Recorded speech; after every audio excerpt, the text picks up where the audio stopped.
Todos precisam de uma palavra. E a melhor palavra vem de Deus. Meditando na palavra.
Dormi, acordei, porque o Senhor me sustentou. Olha para cá, me presta 5 minutos da sua atenção, não passo do que isso.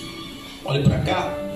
Gente, sabemos bem que Salmos, desde novo, aprendemos que Salmo não contém capítulo e versículo, sim número e verso, porque Salmos é o inário ou a harpa cristã para o povo de Israel.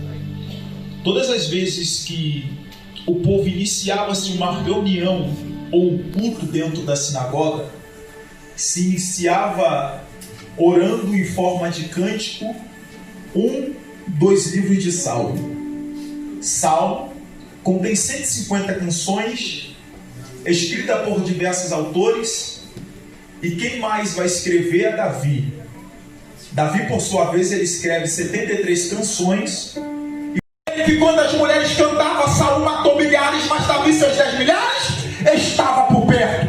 Só que agora Davi perde música, agora Davi perde trono, agora Davi perde fama, agora Davi perde aplauso, agora Davi perde reconhecimento.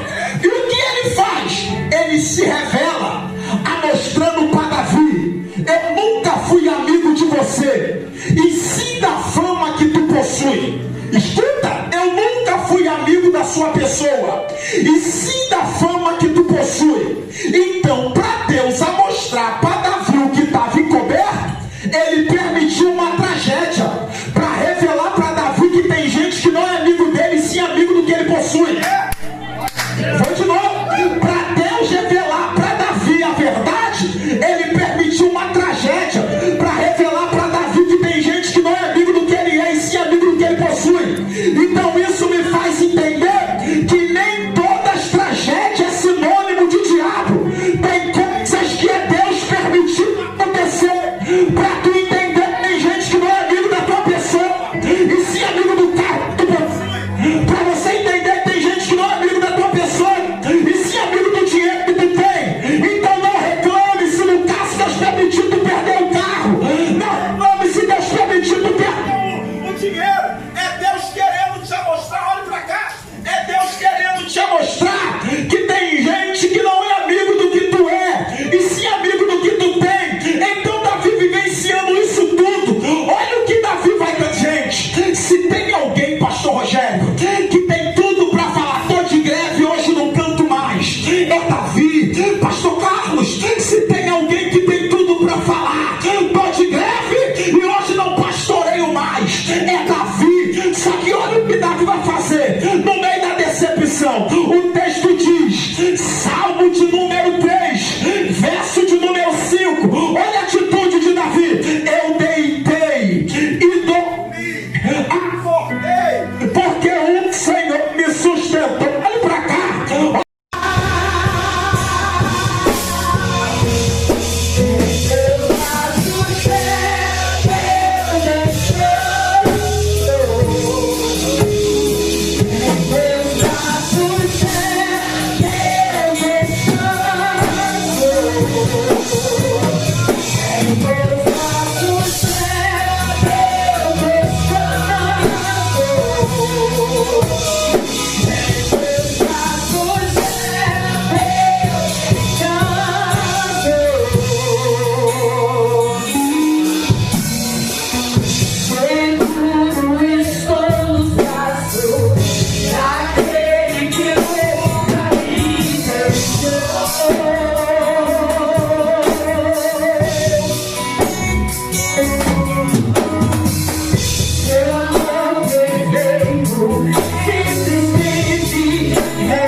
estarmos aqui. Glória!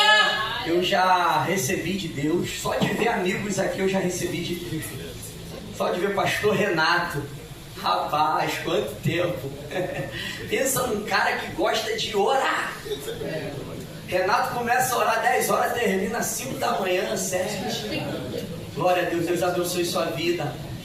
Amém, meu amigo Yuri. Quanto tempo que eu não vejo Yuri também. Esse jovem louva muito. Deus abençoe. O Leandro reuniu amigos hoje aqui, né? Tem muitos amigos aqui. Deus abençoe o pastor presidente, pastor Miguel. Aleluia, tá ali minha mãe, meu padrasto. Glória!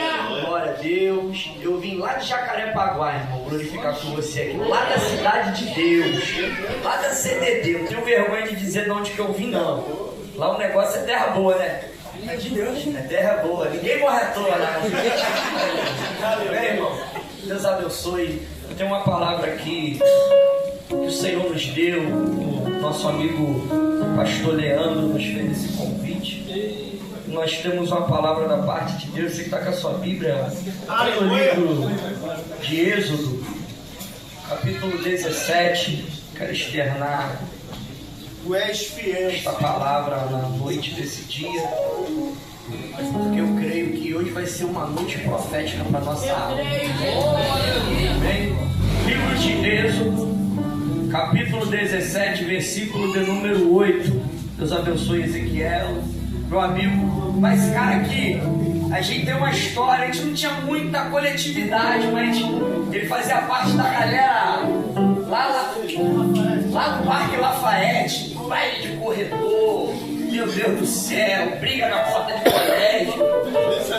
E hoje o Leandro me apresentou ele ali como professor de teologia. Deus abençoe sua vida, amém, meu amigo? Nós vamos pregar lá naquele Lafayette e ganhar aquela galera lá para Jesus lá.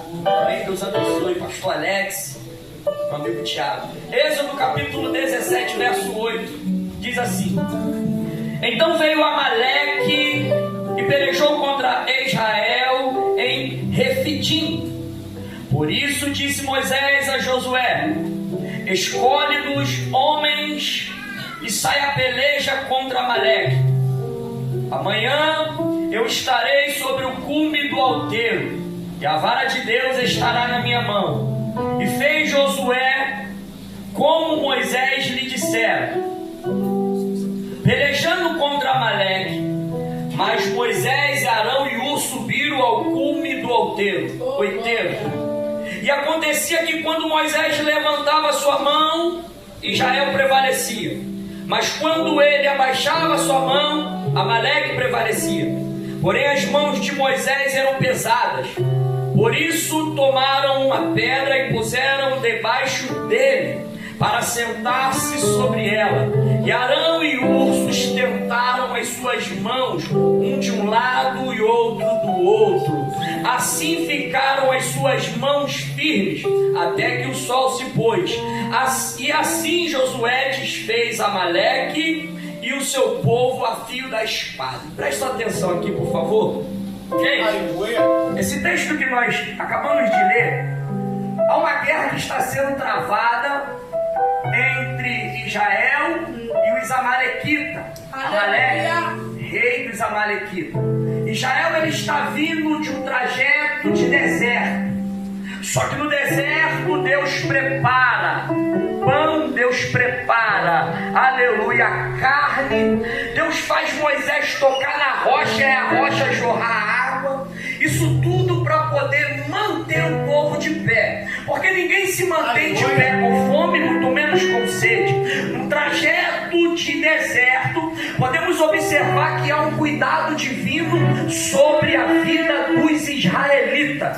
Aleluia. Aproximadamente, diz os historiadores, 3 milhões de pessoas saíram, aleluia, a peregrinar pelo deserto. O que me chama a atenção é que quando eles saem do deserto e chega, aleluia, aqui em Retifim, Amaleque fala assim, ó, vamos à peleja, vamos pegar eles. Eu conjecturando com a minha mente, que gosto de ser elevado pelo Espírito, levado pelo Espírito, eu acredito que Amaleque falou assim, eles estão saindo do deserto e ninguém sai do deserto forte, eles estão saindo fraco, desidratado, lado. Oh glória, essa vai ser uma oportunidade da gente exterminar esses hebreus, que segundo a história diz que Deus abriu o mar, eles passaram e fechou o mar quando o faraó entrou dentro do mar. Então vamos atacá-lo, não vamos deixar eles se fortalecerem,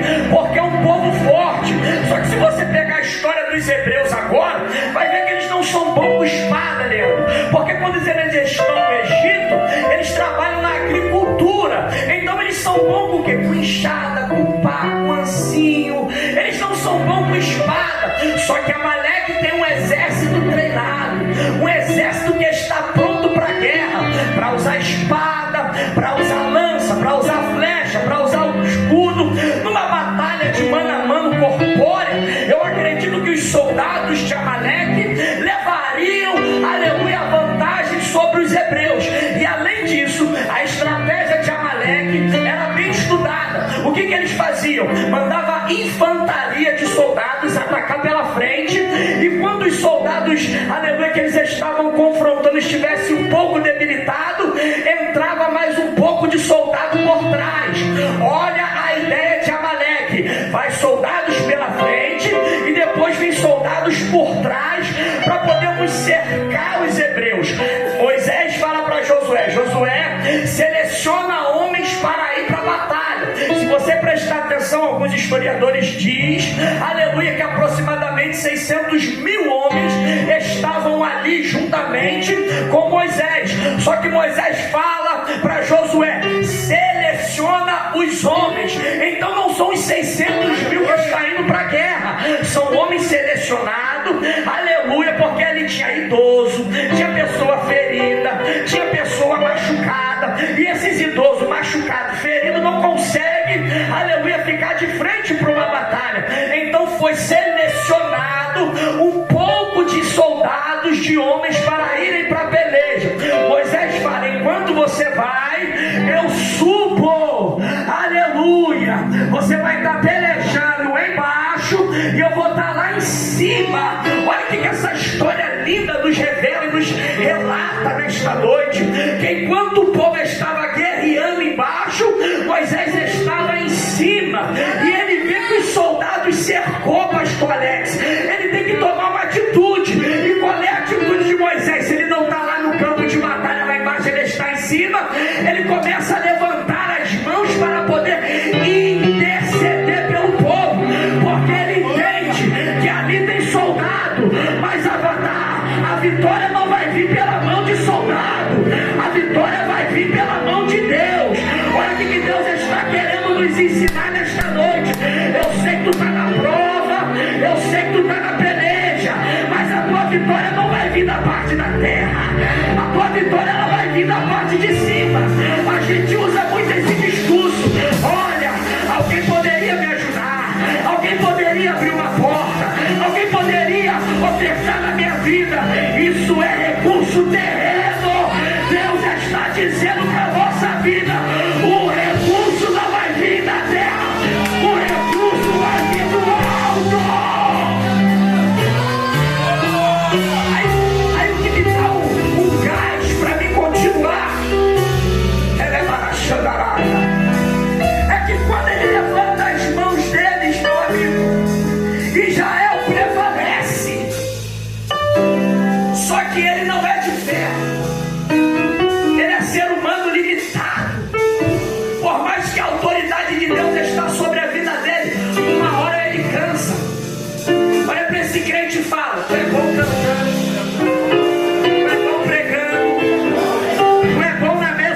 vitória é nossa.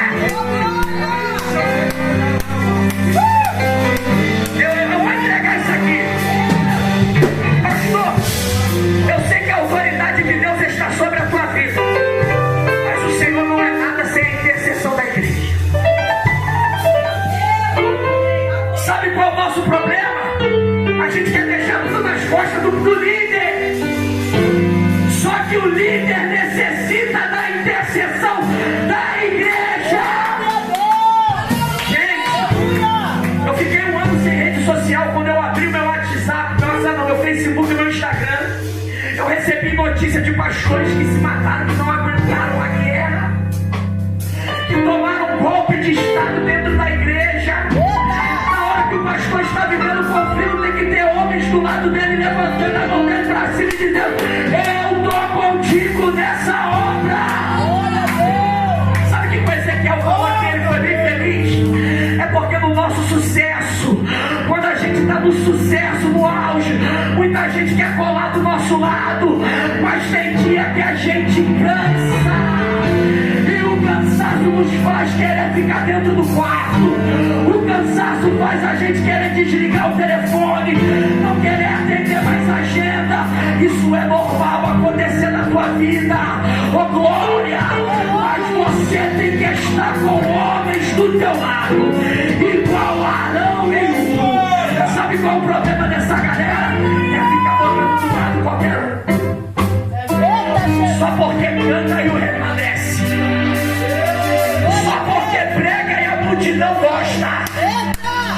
Eu quero ver ter estrutura para suportar aquilo que cantou. Se preciso, me abata, me quebra e me refaz. Tem estrutura para isso? Tem. Vai, elevanta a raia.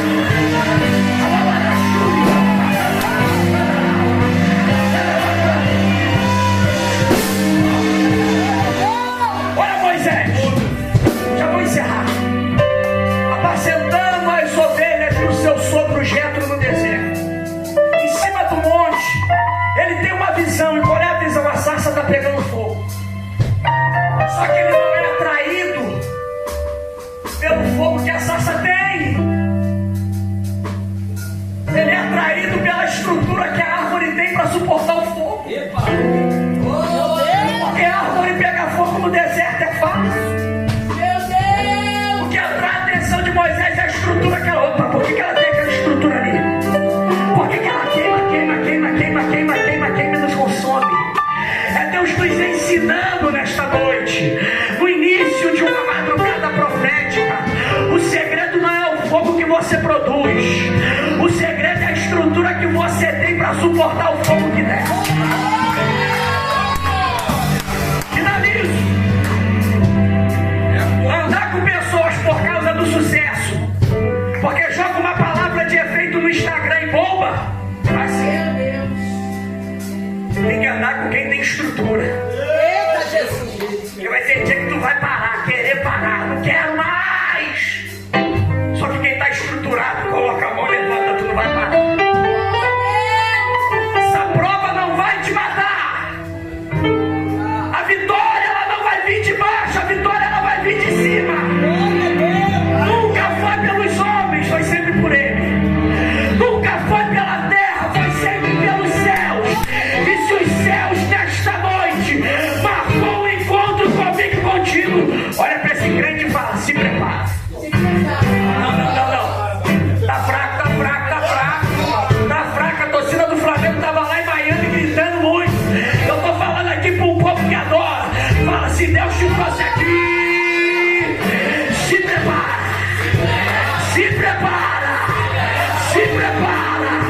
O segredo é aumentar a intensidade da oração. Aumenta a intensidade da oração. Essa é a receita. Pastor, estou acostumado a orar 10 horas da noite. Pastor, estou acostumado a orar de 11 à meia-noite, mas esse capeta está de pé. Vamos fazer o seguinte: se você tem um costume de 10 horas da noite, você começa dentro da tua casa.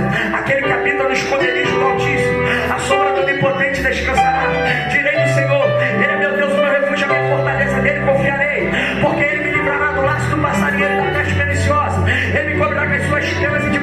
casa não estarás seguro. A sua verdade é escuro e broquel. Não temerás espanto noturno. Nem seta que foi de dia, nem peste que ande na escuridão, nem mortandade que assola meio-dia. E o cairá ao teu lado, 10.000 à tua direita, mas tu não serás atingido. Somente com teus olhos olharás e verás a recompensa dos ímpios. Porque tu, ó Senhor, és o meu refúgio. O Altíssimo é a tua habitação, nem o mal sucederá. Nem praga alguma chegará à tua tenda. 10 horas, 11 horas, começa de novo. Aquele que habita nos esconderijos do Altíssimo. Meia-noite, aquele que habita nos esconderijos do Altíssimo. 1h da manhã, aquele que habita nos esconderijos. 2h da manhã. Eu quero ver esse capeta ficar de pé. Eu quero ver essa potestade ficar de pé.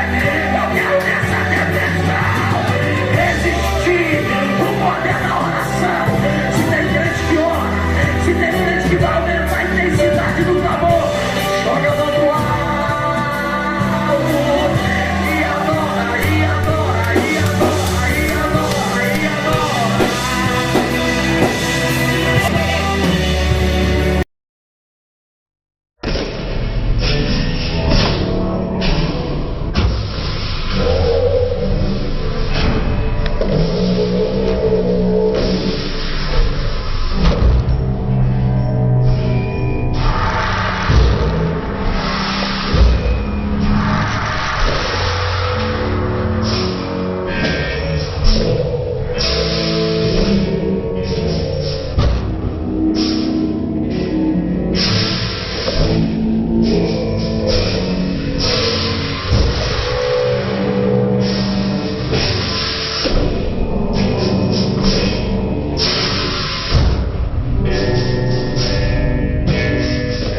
Quando a gente pega o microfone na mão, deve estar no altar. Eu até falei lá no seminário, irmãos, Deus me honrou em 2005, quando eu estava preso. E Deus me visitou naquele lugar e eu saí de lá convertido, cheio da graça de Deus. Até mesmo falo que eu fui preso para me libertar. Isso em 2005, para você ver. Isso aí é 20 anos atrás, olha só quanto tempo. Fui preso para me libertar. Então, irmãos, eu já me sinto honrado. Glória a Deus! Desde aquele ano. Tu és na verdade, hoje a gente dá essa continuidade, porque a gente crescer na graça e no conhecimento. O que eu quero falar com vocês hoje, irmão, vou ser bem breve, porque a hora já está bem avançada, é sobre a questão de subir de nível. Você tem subido de nível? Isso é muito interessante. Aleluia! Olha! Você tem subido de nível? Aí eu vou fazer outra pergunta a você. Você sabe qual nível você está? Porque às vezes, para você entender que você está subindo, você tem que saber o nível que você está. Você sabe? Muitas vezes, irmão, a gente não sabe nem qual nível nós estamos. Eita! Você não sabe nem o que a gente está fazendo aqui nesse lugar. Eita, Jesus! Eu falo uma coisa para vocês, eu tenho uma filosofia lá na igreja. Ou a gente está cuidando de alguém, ou a gente está sendo cuidado. Qual estágio você está? Você está cuidando de alguém? Ou você está sendo cuidado? Pergunta esse irmão aí. Glória! Pergunta esse irmão aí. Você está cuidando de alguém? Ou você está sendo cuidado? Aí aproveita agora e fala assim, ó. Qual o nome da pessoa que você está cuidando? Aí pronto, aí pegou. Irmãos, vou deixar um texto aqui, um versículo.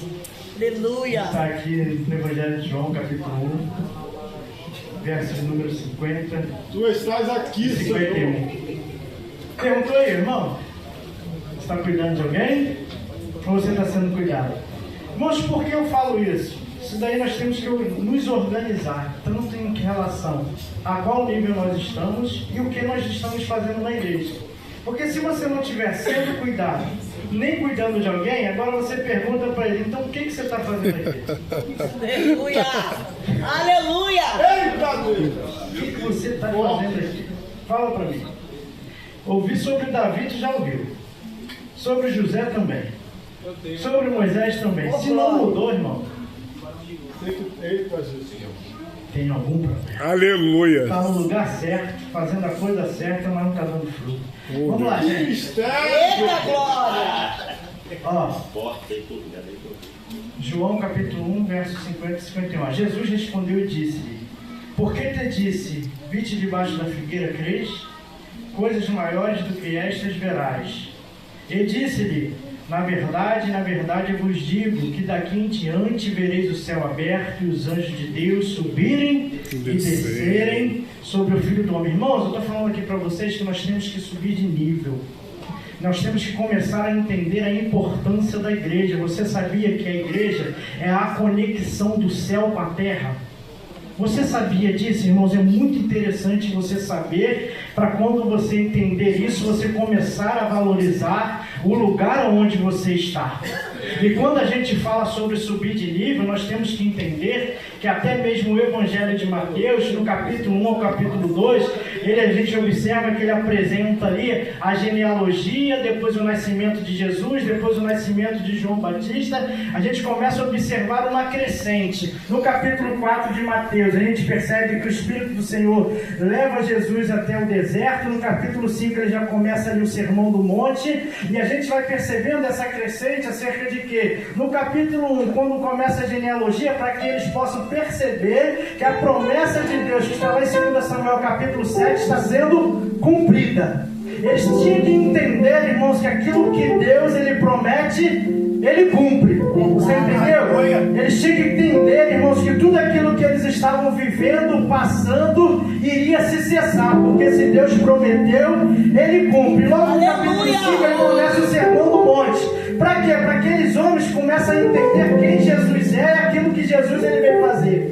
Quando a gente olha em Mateus capítulo 17, quando eu estou falando de uma crescente, você pode perceber quando Jesus ele pega Pedro, Tiago e João e leva até onde? Até um monte que é chamado de Monte da Transfiguração. Eles veem o sobrenatural de Deus. Primeiro eles entendem quem Jesus é, aquilo que Jesus ele veio fazer, depois ele é discipulado e depois eles veem ali o sobrenatural sobrenatural. Vocês estão vendo uma crescente? Da mesma forma, olha só, você que chegou até aqui nesse lugar, você já entendeu quem Jesus é, você de repente está sendo discipulado e agora você vai começar a ver o sobrenatural do Senhor. Oh, Deus! Quando você está nessa crescente, você tem que começar a viver esse sobrenatural. Para você começar a entender, eu contextualizar aqui sobre quando eu falei que a igreja é a conexão do céu com a terra. Lembra esse texto que eu li? Da mesma forma, irmãos, a gente sabe que existe o Deus de Abraão, o Deus de Isaac e o Deus de Jacó. Então preste muita atenção. Quando Jacó briga com seu irmão Esaú, quando ele vai para o deserto, quando ele deita ali, pega a pedra e coloca a cabeça sobre a pedra, o que ele vê ali em sonho? Uma escada. E aí quando ele vê aquela escada, o que ele vê ali subindo e descendo? Então o que Deus está mostrando ali, ó, sobre a sua vida? Haverá uma conexão entre o céu e a terra, sobre a vida de Jacó. Ou seja, que depois ele se torna a Israel, vai haver o que? Uma conexão entre o céu e a terra. Por isso que ele vê o que ali? Uma escada subindo e descendo. Logo depois, irmãos, eu desenrolar da história até a gente chegar aqui, esse mesmo cenário ele acontece novamente, mas a gente pode entender para a gente começar a subir de nível e você entender aquilo que você está fazendo aqui. O que Natanael, ao primeiro momento, quando falam de Jesus para ele, o que ele diz? Tem como vir coisa boa da onde? Por quê? Que a primeira coisa é ele duvidar de quem Jesus é. Preste muita atenção, você chegou aqui nesse lugar, irmãos, na igreja do Senhor, na igreja do Deus vivo, aqui em Jardim Primavera. De repente, você colocou na sua mente que aqui nada acontece. De repente você pensou, o que eu vou fazer aqui nesse lugar? Da mesma forma como Natanael falou, tem como vir coisa boa de Nazaré? E da mesma forma você pode ter pensado, tem como vir coisa boa aqui nesse lugar? Glória a Deus! Mas sabe o que já aconteceu com você? Você já sentiu um arrepio, você já deu uma rodada. Da mesma forma, quando Jesus ele fala, eu te vi debaixo do quê? De uma figueira. Isso aqui é uma realidade, irmãos. A gente temos que mudar de nível espiritual. A gente temos que parar de se contentar com pouco. Quem quer mais de Deus aqui nessa noite? Quem quer viver o sobrenatural de Deus aqui nesse lugar? Então presta atenção, subir de nível. Primeira coisa que você tem que entender, você está no lugar certo e aqui não é um lugar natural. Para de tira isso da sua mente, que precisaria de um grande pregador, de um grande cantor para estar aqui nesse lugar. Não, é desse lugar aqui que vai sair virtude da tua vida. Aleluia, aleluia.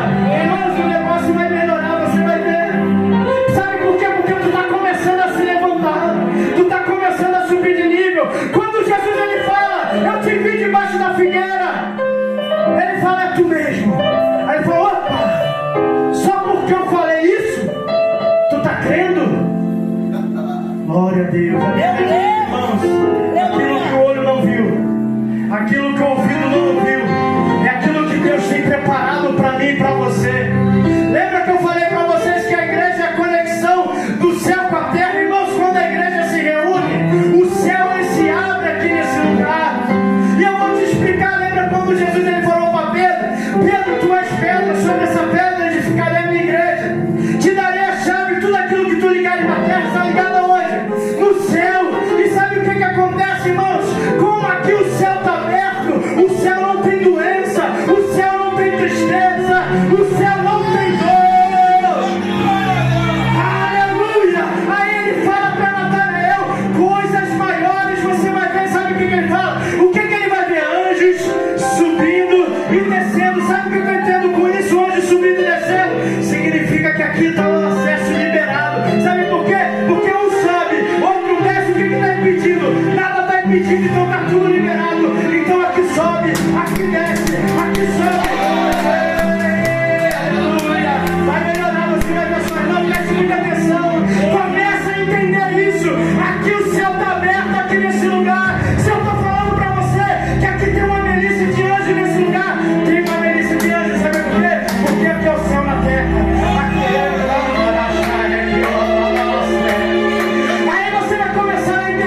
Já vai dar meia-noite. E antigamente, vigília era onde a igreja, os crentes se reuniam para receber poder. É verdade. Poder para quê? Não é para marchar aqui dentro. Pode até marchar aqui dentro, mas é para sobreviver para quando for para casa. Ai, fecha o olho aí, canta aí. De madrugada o crente vai buscar poder. Eu vou devagarzinho, eu não vou demorar não. De madrugada o crente vai buscar poder. Só o teclado baixinho. Vai, fecha o olho e canta. Vai, vai, vai. Os dias são de trevas, sem poder, o crente cai. Fecha o olho e canta. Vai, vai, vai, vai. Os dias são de trevas, sem poder, o crente cai. Eu não posso passar disso, mas fecha o olho, levanta a mão e canta. Senhor Jesus, Tu és meu guia. Senhor Jesus, canta. És minha luz, salvai a minha alma perdida.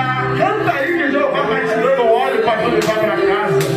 E por isso eu te louvo com meu coração.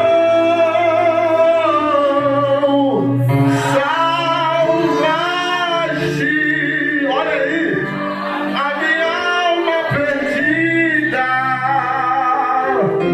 E por isso eu te louvo com meu coração, com o meu coração, com o meu coração. Eu não demoro, eu vou entregar agora, mas põe a mão no teu coração e canta isso. Põe azeite em minha lâmpada, Senhor. Você não pode voltar para casa do mesmo jeito que você veio. Põe azeite em minha lâmpada, Senhor. Pois eu quero servir-te com amor. Põe azeite em minha lâmpada, Senhor. Continua cantando, põe azeite. Põe azeite em minha lâmpada, Senhor.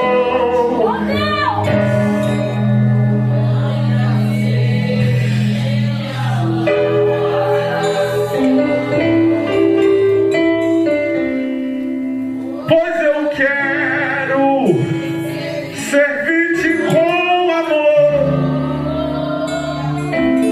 Põe azeite em minha lâmpada, Senhor. É Yuri teu nome. Quando eu nem pensava em cantar, tu cantava. Alavaxuriana. Tem óleo fresco descendo na tua cabeça, filho. Anunciar. Jeová te trouxe aqui para encontrar contigo novamente. Anunciar. Pastor Alex, me ajuda aqui.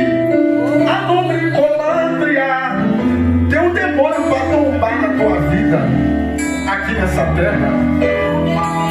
Comando-me na sébria. Tu não vem aqui à toa, filho. Jeová quer. Esses homens que não moravam, que não habitavam em Jerusalém, mas uma vez ao ano eles iam para Sião, eles iam para o templo para louvarem, para adorarem, para sacrificarem ao Senhor. E quando nós lemos esses salmos que compõem esses cânticos dos degraus, conforme eu vos disse que é do Salmo 34, vou parar aqui no 126, mas é bem verdade que eles saíam de suas casas, louvando ao Senhor.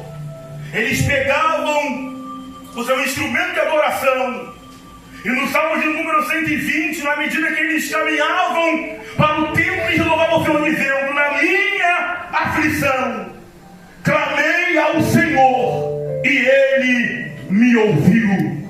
Então eles caminhavam para a igreja, com a certeza na sua alma, que na medida que eles clamavam ao Senhor, Deus ouvia as suas orações.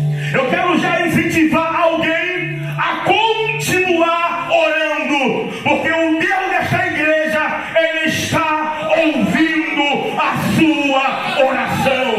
Vocês lembram quando o Senhor falou para o profeta Isaías, dizendo: olha, diga para o rei Ezequias colocar a casa dele em ordem, porque morrerás e não viverás. A palavra, ela foi entregue, o profeta saiu, o rei voltou o rosto para a parede e começou a falar com Deus: Senhor, lembra-te que eu andei na tua presença com sinceridade, eu fiz que era reto aos teus olhos. Eu falo: profeta, volta e diga ao rei Ezequias que eu, o Senhor, tenho visto as tuas lágrimas e tenho ouvido as suas orações. Zacarias, sacerdote, quando estava no templo exercendo o seu ofício sacerdotal, a palavra foi: Zacarias, não temas, porque a sua oração, ela foi ouvida. Eles caminhavam para a igreja dizendo, Salmo 121, elevo os meus olhos para os montes. A pergunta é: mas de onde me virá o meu socorro? Alguém respondia: o meu socorro, ele vem do Senhor que fez os céus e a terra. Porque era muito comum, a Bíblia chama de lugares altos, nos montes, nos lugares altos, alguém dizer: quem manda aqui nesse monte é Baal, é Beelzebub, é Astarote ou qualquer outro demônio. O Senhor está dizendo: não, o meu socorro não vem de Baal, não vem de Astarote, muito menos de Beelzebub. O meu socorro, ele vem do Senhor que fez os céus e a terra. Eu vou chegar lá. Aleluias. Eles estão caminhando para o templo. Salmo 122. Alegrei-me quando me disseram: Glória a Deus. vamos à casa do Senhor.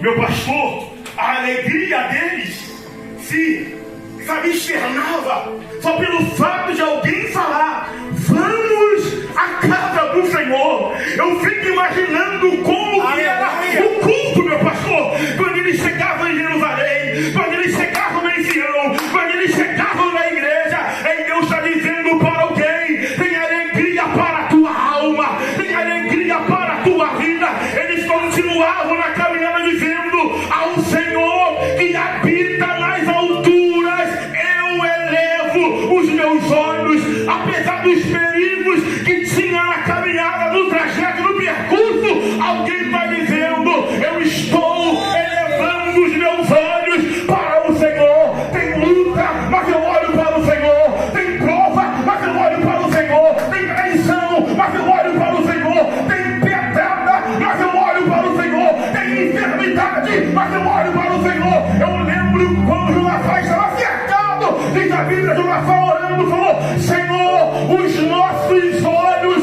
estão postos em ti. Em Hebreus está escrito: olhando para o Senhor, autor e consumador da nossa fé. A caminhada segue, eles estão se louvando. Salmo de número 124. Se não fora o Senhor que se desse ao nosso lado, ora diga Israel, o nosso inimigo nos teria engolido e vindo, a nossa alma ela escapou. Não, se você puder, olha o que está escrito aí, gente. Verso 7: a nossa alma escapou como um pássaro do laço do passarinheiro. O laço